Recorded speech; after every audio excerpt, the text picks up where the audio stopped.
আসসালামু আলাইকুম রহমতুল্লাহি ওয়াবারাকাতুহু।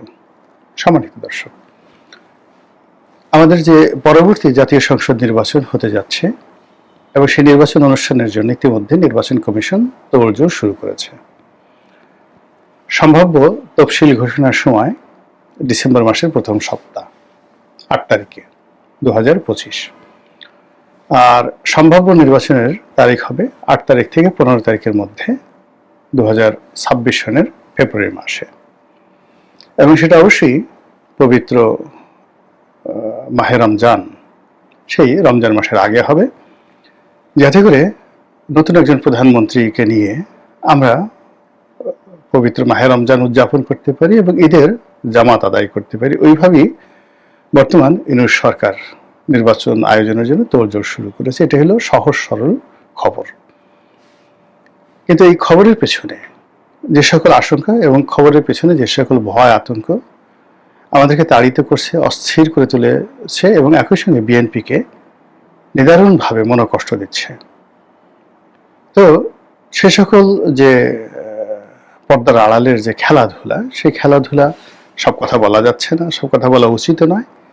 আবার যে সকল ঘটনার সম্মুখে চলে আসছে, মানে 10টা পর্দার আড়ালে চক্রান্ত চলছে, সেই 10টা চক্রান্তের প্রেক্ষাপটে একটা চক্রান্ত ডকুমেন্টারি হিসেবে সামনে চলে আসছে, তখন আমরা সেগুলো নিয়ে হইচই করছি। তো এগুলো নিয়ে কি হচ্ছে, ডক্টর মোহাম্মদ ইউনূস যা বলছেন, সরকারের পক্ষ থেকে যা কিছু বলা হচ্ছে নির্বাচন নিয়ে, বিএনপির পক্ষ থেকে যা কিছু বলা হচ্ছে, এগুলো জনমনে স্বস্তি দিচ্ছে না। ইউনূস সরকারের কাছ থেকে একটা নির্বাচন আদায় করার জন্য বিএনপি যেভাবে নিচে নেমেছে, যেভাবে মাথা অবনত করেছে, যেভাবে মস্তক নত করেছে, যেভাবে নিজেদের মেরুদণ্ড বাঁকা করে ফেলেছে এবং ঘাড়ের যে 3টি হাড্ডি, হাড়, যেটি মূলত শরীরকে ব্যালেন্স রাখে, ঘাড়কে সোজা রাখে, এগুলো C5, C6, C7, এটা মেডিকেল টার্মে এই 3টি হাড়ের বা হাড্ডির নম্বর আছে। তো এই যে শরীরের যে ব্যালেন্স রক্ষা করে, ঘাড়কে সোজা রাখে, এই 3টি হাড্ডি, এই 3টি হাড্ডি যদি আপনার ঠিক থাকে, C5, C6, C7, তাহলে আপনি সুপুরুষ, সুকন্যা, আপনার ব্যক্তিত্ব সবকিছু রয়েছে। আর এই 3টে হাড্ডির যদি সর্বনাশ ঘটে, তাহলে আপনার আর বেঁচে থাকার কোনো মানে হয় না। এখন ডক্টর মোহাম্মদ ইউনূসের সঙ্গে সামঞ্জস্য রক্ষা করার জন্যে, তারপর এনসিপির সঙ্গে সামঞ্জস্য রক্ষা করার জন্য এই 3টি হাড়, এই 3টি হাড় বিএনপি যে গত কয়েক মাসে কিভাবে ব্যবহার করেছে, আর সেই হাড়গুলো যে এখন কি অবস্থায় আছে, এটা মেডিকেল চেক আপ না করা পর্যন্ত বলা যাচ্ছে না। বললাম এই কারণে যে মূলত তাদের সঙ্গে কোমর ঝুলানো, সরকারের সঙ্গে মাথা ঝুলানো, মাথা কাত করা, ঘাড় কাত করা, যা কিছু করা দরকার to comply with their expectation, with their command and with their, যাকে বলা হয় আইডিওলজি, বিএনপি সর্বোচ্চ চেষ্টা করেছে এবং সর্বোচ্চ ছাড় দিয়ে একটা নির্বাচন আদায় করার চেষ্টা করছে, কিন্তু প্রতিদিনই নিত্য নতুন হতাশার খবর ভেসে আসছে। তো এরকম হতাশার মধ্যে একটি হতাশাজনক বিষয় হলো অতি সম্প্রতি একটি জরিপ প্রকাশ পেয়েছে। জরিপের মোদ্দা কথা হলো, বিএনপি এবং জামাতের মধ্যে যে জনপ্রিয়তা, সেই জনপ্রিয়তা যাকে বলা হয় কাছাকাছি, 1% কম বেশি, মানে অদ্ভুত একটা জরিপ। কারা করেছে? ব্র্যাক করেছে। আর এই ব্র্যাকের সাথে কারা কারা এটার সাথে জড়িত, এই যে আমেরিকার যে ডিপ স্টেট রয়েছে, যারা এই সরকার গঠন করেছে, তাদের পিছনে যারা নেপথ্য শক্তি, তারা আছে। এবং এই রিপোর্টটি সম্ভবত বিবিসি বা ডেইলি স্টার, সকল পত্রপত্রিকা আবার এত প্রমোট করেছে যে এটা নিয়ে কয়েকদিন আলোচনা করার চেষ্টা করা হয়েছে, বিএনপি যেন মানসিকভাবে ক্ষতিগ্রস্ত হয়, জামাত যাতে লোভাতুর হয়। অর্থাৎ রিপোর্টে বলা হয়েছে যে দেশের 48% মানুষ যারা ভোট দিবে, তারা এখন পর্যন্ত সিদ্ধান্ত নেয়নি কাকে ভোট দেবে। তাহলে বাদ দেন 48% মানুষ, এখন তারা বিএনপিকে দিতে পারে, আওয়ামী লীগকে দিতে পারে, জামাতকে দিতে পারে, এবং এটাকে একটা রিজার্ভ হিসেবে রেখে দেওয়া হয়েছে হুমকি ধামকির জন্য। বাকি যে লোকগুলো, তাদের মধ্যে এনসিপিকে, যারা নতুন দল, তাদেরকে 2% তারা ভোট পাবে এরকম একটা বলা হয়েছে।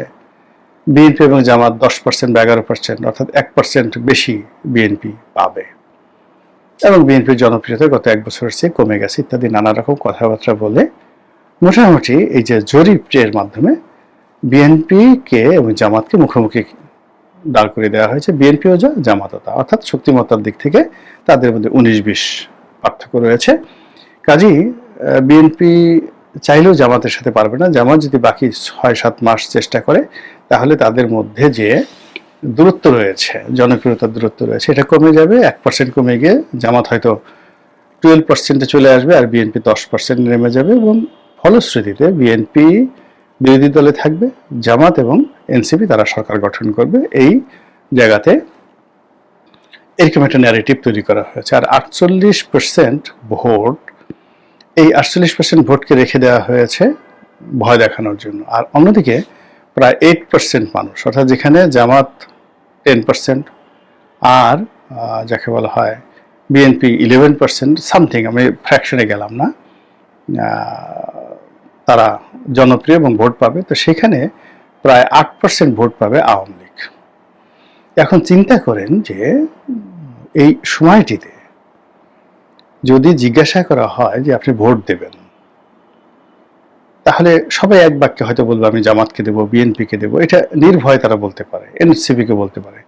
কিন্তু আওয়ামী লীগকে ভোট দেবে এই কথা বলার মতো মানুষ তো আমি এখন পর্যন্ত একজনও খুঁজে পাইনি, এর সাহসই তো নেই।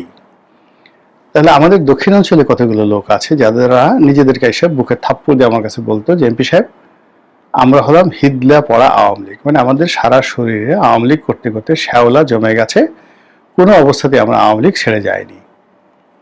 1 2 নম্বর হলো যে এদেরকে যদি মেরেও ফেলেন কিছু কিছু মানুষ, আমি আমার নির্বাচনী এলাকায় দেখেছি, তারা মরে গেলেও বলবে শেখ হাসিনা, মরে গেলেও বলবে বঙ্গবন্ধু, মরে গেলেও তারা বলবে জয় বাংলা এবং নৌকা। এবং অনেক বৃদ্ধ আমি দেখেছি যাদেরকে ওই যাকে বলা হয়, গ্রামে তো গরিব মানুষ, বাঁশের উপরে বাঁশের সঙ্গে একটা চকি সেই রশি দিয়ে টানিয়ে সেই চকির উপর বৃদ্ধকে বসে তার ছেলে মেয়েদেরকে সেই 10 মাইল দূর থেকে আনা হয়েছে। সেই 1986 সনে, আমি এটা নিজের সাক্ষী, আনা হয়েছে। সে মরণের আগে শেখ হাসিনাকে একটা ভোট দিয়ে যাবে, নৌকা মাকার একটা ভোট দিয়ে যাবে। তো এই উন্মাদনা, নৌকাকে নিয়ে এই উন্মাদনা কমেনি। তাহলে বোঝার চেষ্টা করুন যে জরিপ করা হয়েছে খুব অল্প সংখ্যক লোকের মাধ্যমে, এটা লক্ষ লোকের মাধ্যমে নয়, হাজার খানে মানে কয়েক হাজার লোকের উপরে জরিপটি করা হয়েছে। তো সেই কয়েক হাজার জরিপের মধ্যে শতকরা 8 জন লোক তারা এই বিপদের মধ্যে, মুসিবতের মধ্যে বলেছে তারা আওয়ামী লীগকে ভোট দেবে ডাইরেক্টলি। আর 8 জন লোক বলেছে আওয়ামী লীগকে ভোট দিবে, 11 জন লোক বলেছে বিএনপিকে ভোট দিবে, 2 জন লোক বলেছে এনসিপিকে ভোট দিবে, আর 10 জন লোক বলেছে জামাতকে ভোট দেবে, আর 48 জন লোক মুখ বুজে আছে। এখন যারা মুখ বুজে আছে তারা তো নিঃসন্দেহে বিএনপির লোক না, বিএনপির লোক তো মুখ বুজে থাকার কথা না, তারা আরো বুক থাপড়িয়ে থাপড়িয়ে বলবো যে আমরা বিএনপিকে ভোট দেবো। যারা মুখ বুজে আছে তারা জামাতের লোক নয়, তাহলে তারা কারা? তারা কি জাতীয় পার্টি?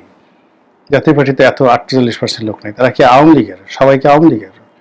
তারা কি বাম ঘরানার লোক নাকি সাধারণ আমজনতা?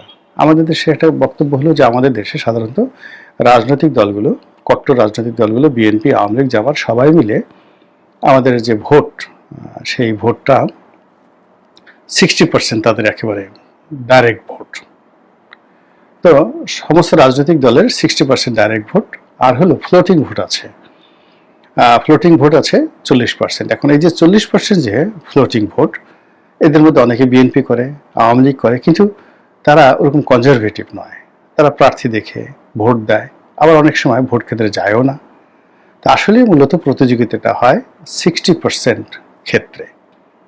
এই 60% লোক আওয়ামী লীগের, বিএনপির, জামাতের বা অন্যান্য রাজনৈতিক দলের, তারা একদম ডাই হার্টেড, তারা ভোট দিতে যাবেই, ভোটের কথা বলবে, লাভ হবে। আর 40% লোক তামসা দেখবে, পরিবেশ পরিস্থিতি অনুযায়ী তারা ভোট দেবে বা দেবে না, অথবা নিজেদের যে দল করে তারা সেই দলের বিরুদ্ধে গিয়ে অনেক সময় তারা ভোট দেয়। কিন্তু এইবার এই জরিপের সবকিছু উল্টে গেছে, অর্থাৎ এই যে 40% সুইং ভোট, এটাকে দেখা যাচ্ছে 48%, অর্থাৎ 48% মানুষ সুইংয়ে চলে গেছে নীরবে। আবার অন্যদিকে যে ডাইহার্টের 60% ভোট ছিল, সেই 60% ভোটে এখন দেখা যাচ্ছে যে 8%, 10%, 11% আর 2%। কত হলো? তো আওয়ামী লীগের 8%, আর ওদের যদি 2% 10%, জামাতের 10%, 20%, বিএনপির 11%, টোটাল 31%। তাহলে দেখুন যে ডাইহার্টের যারা ভোটার, সেই ডাইহার্টের ভোটার হলো মাত্র 31% এই হিসাবে, আর 48% মানুষ সিদ্ধান্ত দিতে পারে নাই। তাহলে বাকি লোক গেল কোথায়? তো এই যে একটা গোজামিল দিয়ে যে জরিপ করা হয়েছে, এই জরিপ মূলত জামাতকে বিভ্রান্ত করার জন্য আর বিএনপিকে ঠকানোর জন্য আর আওয়ামী লীগের জন্য একটা স্পেস করে দেওয়ার জন্য, এতে কোনো সন্দেহ নেই। এক বিকল্প আছে, সেটা হলো ডক্টর মোহাম্মদ ইউনূসকে একটি স্পেস করে দেওয়ার জন্য ক্ষমতা দীর্ঘকাল থাকার ক্ষেত্রে। তারপরে আমেরিকান যেখানে যে পলিসিগুলো আছে সেগুলো বাস্তবায়ন করার জন্য হতে পারে, আর নির্বাচনটাকে অনিশ্চিত করার জন্য এবং এই নির্বাচনকে পিছিয়ে দেওয়ার জন্য, নির্বাচনের ব্যাপারে নানা রকম চক্রান্ত করার জন্য এরকম একটা জরিপ হতে পারে। দ্বিতীয়ত হলো এই জরিপ কারা করেছে? বলা হচ্ছে এই জরিপ করেছে ব্র্যাক। আচ্ছা, ব্র্যাক কেন জরিপ করবে? ব্র্যাক নিজেদের কর্মকাণ্ড করার জন্য তো বিভিন্ন জরিপকারী প্রতিষ্ঠানকে তারা ভাড়া করে। আর বাংলাদেশে তো ব্র্যাকের যে কর্মকাণ্ড, সেই কর্মকাণ্ড 100% কমার্শিয়াল। এবং কমার্শিয়াল মানে কি?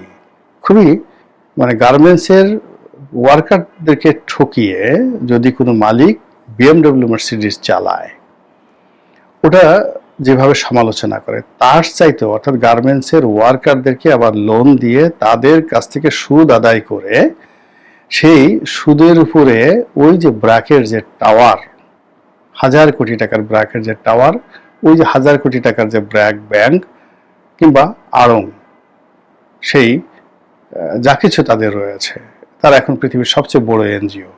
এখন বোঝার চেষ্টা করুন, তারা যে লোন দেয়, চড়া সুদে লোন দেয়, তারপরে সেই লোন দেয় কাদেরকে? গরিব মানুষের গার্মেন্টসের ওয়ার্কারদেরকে। তাদের কাছে সেই লোন শতভাগ আদায় করে, মামলা করে, মোকদ্দমা করে, এরপরে তারা সেই লোনের টাকা দিয়ে আবার দুধ বানায়, দুধ বিক্রি করে, কাপড় চোপড় বানায়, কাপড় চোপড় বিক্রি করে।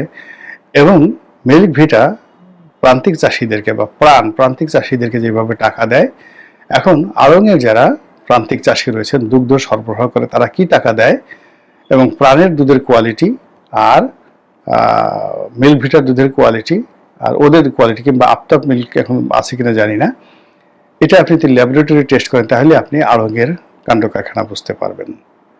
অথবা আড়ংয়ের যে সমস্ত সাপ্লায়ার রয়েছে, যারা এই আড়ংয়ের কাঁথা সেলাই করে, জামা কাপড় বানায়, আড়ংয়ের শাড়ি তৈরি করে, তাদেরকে কিভাবে দরিদ্র বানিয়ে রাখা হয়েছে, কিভাবে তাদের মজুরি দেওয়া হচ্ছে, এই জিনিসগুলো দেখলে আপনি বুঝতে পারবেন। ব্র্যাক ব্যাংকে যদি যান, তাদের কর্মকাণ্ড যদি দেখেন, তাহলে আপনি বুঝতে পারবেন যে এরা টাকা ছাড়া দুনিয়ার কোনো কিছু জানে না। স্বার্থ ছাড়া এদের কোনো রকম, যাকে বলা হয়, উদ্দেশ্য নেই। এবং তারা একটা বিশ্ববিদ্যালয় করেছে, তো সেই বিশ্ববিদ্যালয়ে নর্মালি গরিব মানুষের প্লাবন পড়বে, তাই না? ব্র্যাকের যারা সুবিধাভোগী আছে, তো এখন সেখানে বাংলাদেশের সবচেয়ে ধনী যারা ছেলে মেয়ে তারা পড়ে। এবং তারা যে ভাইস চ্যান্সেলর যে পদটি, এটি বিদেশি সাদা চামড়ার লোকদেরকে এনেছে। এবং বাংলাদেশে তারা ভাইস চ্যান্সেলরকে, বিদেশি ভাইস চ্যান্সেলরকে যে টাকা দেয়, বেতন ভাতা দেয়, এটা বাংলাদেশে কল্পনাই করা যায় না। কত কোটি টাকা যে মাসে দেয় তার কোনো ইয়ত্তা নেই। জাস্ট একটা উদাহরণ দিই, আমি শোনা কথা, একজন এরকম বিদেশি ভাইস চ্যান্সেলর এসেছিলেন, তো তিনি থাকতেন ওয়েস্টিন হোটেলে। এখন ওয়েস্টিন হোটেলে যদি একটা রুমের ভাড়া 10,000 টাকাও ধরেন মাসে, মানে দিনে, তাহলে মাসে কত টাকা হয়? তো এই ওয়েস্টিন হোটেলে থেকে সারা বছর থেকে তিনি ব্র্যাক ইউনিভার্সিটির ভাইস চ্যান্সেলরের দায়িত্ব পালন করেছেন। তো আপনি টাকা আনলেন গরিব মানুষের কাছ থেকে, গার্মেন্টসের প্রান্তিক জনগোষ্ঠীর কাছ থেকে এনে, সেই টাকা দিয়ে আপনি সেই যে পুরো ব্র্যাক ভবন গিয়ে দেখেন, নিচতলা থেকে ছাদ পর্যন্ত এসি, মানে এরকম লাক্সারি বিল্ডিং আর নেই। এরকম একটি প্রতিষ্ঠান, সেই প্রতিষ্ঠানে যিনি ফজলে হাসান আবেদ ছিলেন, বিয়ে যে কয়টা করেছেন, 10টা না 12টা, একমাত্র তিনি জানেন, তার পরিবার জানেন।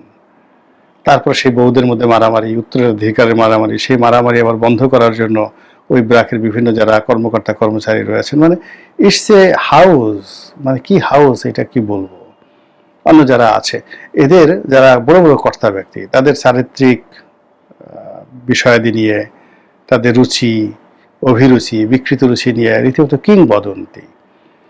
এবং এরা পশ্চিমাদের, ইউরোপ এবং আমেরিকার দাবিদার হয়ে যে কি কাজকর্ম করে সেগুলো যারা মানে এনজিও সংশ্লিষ্ট তারা খুব ভালো করে জানে। ফলে এখন এই যে বর্তমান এনজিও গ্রামের সরকার, মানে গ্রামীণ ব্যাংক এনজিওদের সমন্বয়ে একটা সরকার গঠিত হচ্ছে, ফলে বাংলাদেশ এবং পৃথিবীর সবচেয়ে বড় যে প্রতিষ্ঠান এনজিও, সেই এনজিওর থেকে একটা জরিপ তৈরি করা হয়েছে। ফলে সেই জরিপটা বিএনপির জন্য তৈরি করা হয় নাই, সেই জরিপটি আওয়ামী লীগের জন্য তৈরি করা হয়নি, আম জনতার জন্য তৈরি করা হয়নি, মানুষের কল্যাণের জন্য তৈরি করা হয়নি। এটি পুরো একটা এনজিও সিস্টেমকে প্রমোট করার জন্য, ডক্টর মোহাম্মদ ইউনূসের সরকারকে প্রমোট করার জন্য, গ্রামীণ ব্যাংককে প্রমোট করার জন্য, গ্রামীণ মানে মানে এনজিও গ্রাম সরকারকে প্রমোট করার জন্য করা হয়েছে বলেই দেখা যাচ্ছে সবাই মনে করছে। ফলে এটা নিয়ে যেভাবে বিতর্ক হওয়ার কথা ছিল, যেভাবে উৎসাহ উদ্দীপনা সৃষ্টি হওয়ার কথা ছিল, তার পরিবর্তে সবাই তাদের যে আসল উদ্দেশ্য বুঝে গেছে এবং এটা ভালো কাজ হয়নি। মহান আল্লাহ আমাদের সবাইকে হেদায়েত দান করুন এবং হেফাজত করুন। আসসালামু আলাইকুম ওয়া রাহমাতুল্লাহি ওয়া বারাকাতুহু।